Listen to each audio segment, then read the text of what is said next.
We step forward today, my fellow parishioners, knowing that God is walking with us in these very difficult times. Hi everyone, I'm Father Tom Weisbecker, pastor of St. James here in Omaha, and I welcome you to our weekly parish update as what's going on. Today is the solemnity of the Annunciation of the Blessed Mother. And Angel Gabriel came to her and told her that Jesus was coming. That's great news for her, great news for us. And she said yes. That's something for us also to say yes to. Today I actually have a lot of notes to talk about, so I'd like to think it'd be fairly quick, but sometimes we have to talk about lots of things. So there's lots going on. First off is really good news. The parishioners here at St. James, we have just been going over the Gracious Gratitude campaign. Well, I'd like to tell you the good news is that we will at the end of this month pay off our mortgage here on our beautiful new church.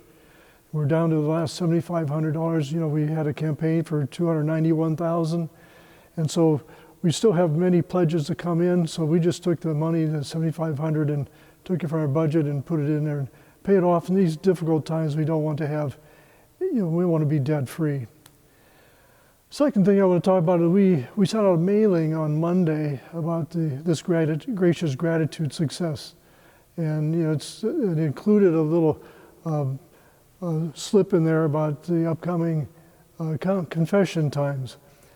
Because of the coronavirus, we just can't have our communal penance service this year. So Father Connect and we put out some extra times in there. So we were planning on both to be in the confessionals, one in the church, one in the chapel. And we just invite people to come. Just stand 6 feet apart. We can actually you can have 10 people in church and in the chapel at the same time. So if somebody's in the confessional, Father and me, we can have 8 people in line. So don't be shy in coming, and we will try to get everybody done in a timely fashion.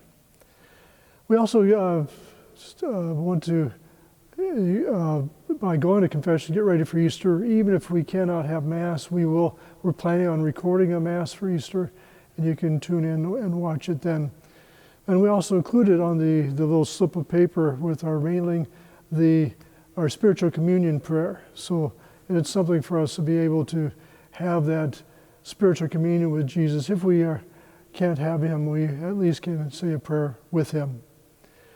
The third thing I'd like to talk about is our access.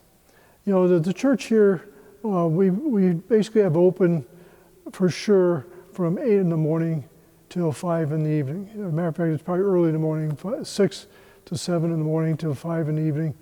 There's also things that happen in the evening, so the church may be open after 5 o'clock. Feel free to stop in. Our parish offices are open from 8 to 5, 8:30 to 5, and you can stop anytime, ask any questions that you might have. Our parish bulletin is ongoing, and not being able to have Mass, it's a little bit hard to get, but we do have it on our website. It's pretty easy to get on there. Or you can get a hard copy, which will be in the narthex here in the church or outside the chapel. Either way, we'll have bulletins available for everybody. Fourth thing I'd like to talk about is adoration. I have sincere gratitude and thank you to those who are keeping their hours of adoration. That's huge for us because, we want to have Jesus present. It's so hard not to be able to go to Mass. And now adoration is a great way of having that intimate, special time with him. And it's a powerful source of grace for us. If we're legitimately impeded from receiving Holy Communion, you can at least come to the chapel and have some very special prayer time with Jesus. The fifth thing I'd like to talk about is our Mass on Sundays. So we're planning to continue to record it. It'll be on the website or on our different social media platforms. It'll be open at 8 o'clock on Sunday morning. So I'm going to just kind of walk you through some of these platforms. Any of these are available to you. First thing would be the YouTube. The St. James YouTube channel can be found by searching on the YouTube homepage for St. James Catholic Church. Second thing is our parish website. It's on the front of our website. It's stjamescatholicchurch.org. And we'll have a link on there. It's pretty easy, real easy to spot on there. And so you'll be able to catch Mass on our from there on our YouTube channel. It switches over to that. Number 3 is our Facebook. Even if you don't have a Facebook account, you can view our Facebook posts on our page from your favorite search engine. Search for Facebook St. James Catholic Church, Omaha, and the first result should be the correct link for you to click. If you are on Facebook, consider liking us. That'd be nice. 4th thing would be LinkedIn. The same is the case for our LinkedIn profile. Just search for LinkedIn St. James Catholic Church, Omaha. If you have a profile, consider following us. And the last thing I'd say is finally we will have a link to the video in our new email newsletter. If you are a parishioner and have not received this important piece of communication, please call our office and provide us your email address. Don't hesitate to call with questions on how to access these options. Feel free anytime and we'll help you out. Back to the original, the sixth thing I'd like to talk about is the sacraments of initiation. I just think it'd break my heart if I was a second grader and I wasn't able to receive First Holy Communion. That was this past weekend.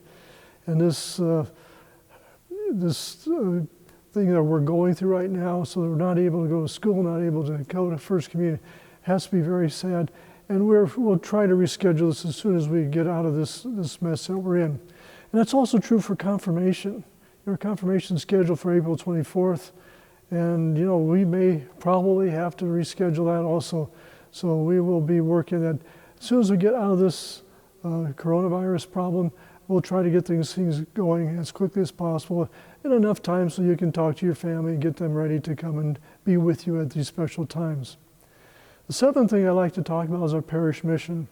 We were having some really good success on that on Tuesday evenings, but now we can't get together because we had lots of people. But you can get it online, and that we encourage you to log in and continue the journey. The information is in our bulletin, and feel free to do so. The 8th thing I'd like to talk about is our cancellations. I mean, if you read our bulletin from a few weeks ago, there's all kinds of things that were going on. We had, like our Medjugorje potluck was supposed to be this coming weekend, so it's very special to me. We had our St. James Seton music bingo canceled, an apostolic prayer canceled, Death Fest. There's even possibly graduation at the present rate. Who knows? Just to name some of the things that have been canceled. I mean, we hope that we'll be able to reschedule these things as soon as possible and get back and going on, because they're good for our parish and we need that for our social communication. The 9th thing, which brings me to our priest council. We met this afternoon with the Archbishop, and he's very aware of what's going on here in the Archdiocese, and he's with us. And the thing is, you're not alone. The whole country, the whole world is in this situation. We're working on things to make Mass available to you. When we get to the Holy Week and we get to the special ceremonies of the Triduum, we'll try to have special recordings of those so that you can join us in those celebrations and be able to celebrate Easter in a really profound and wonderful way. The last thing I'd like to talk about is our Lenten observance. We pass out the book, What Every Catholic Needs to Know About Salvation. Well, perhaps at home you have a little extra special time. And, we could be watching TV, there's all kinds of times, and playing video games. But perhaps reading this book is a great way to spend our time alone and in quiet. And what could God be teaching us from this about what salvation is all about? It's a great opportunity. So consider finding that and pulling out and reading it. In closing, this coming Sunday's readings are about the raising of Lazarus from the tomb. We talk about death and dying and all these things. It can be kind of a sad topic, but the good news is that Jesus is with us. And as he was able to raise Lazarus from the death, he can raise our society from where we are right now. We are not alone. We're not abandoned. And if we have trust in him, the whole point of the resurrection is Jesus is back. He's alive. Everything he's promised us is ours. So he's with us now. He so wants us to come to Mass. He so wants us to be present. And he wants us to be there for him. He loves being with us. And it's a kind of sad situation where he can't either. But just these times, hopefully this will be over shortly, and then we'll be able all together again, and we'll be able to celebrate things. And hopefully this time next year, we may not even remember some of this stuff, but it's something for us to keep on our knees, keep praying, and watch what God does and how he solves this problem. Hopefully it'll be very quick and very soon. God bless you all.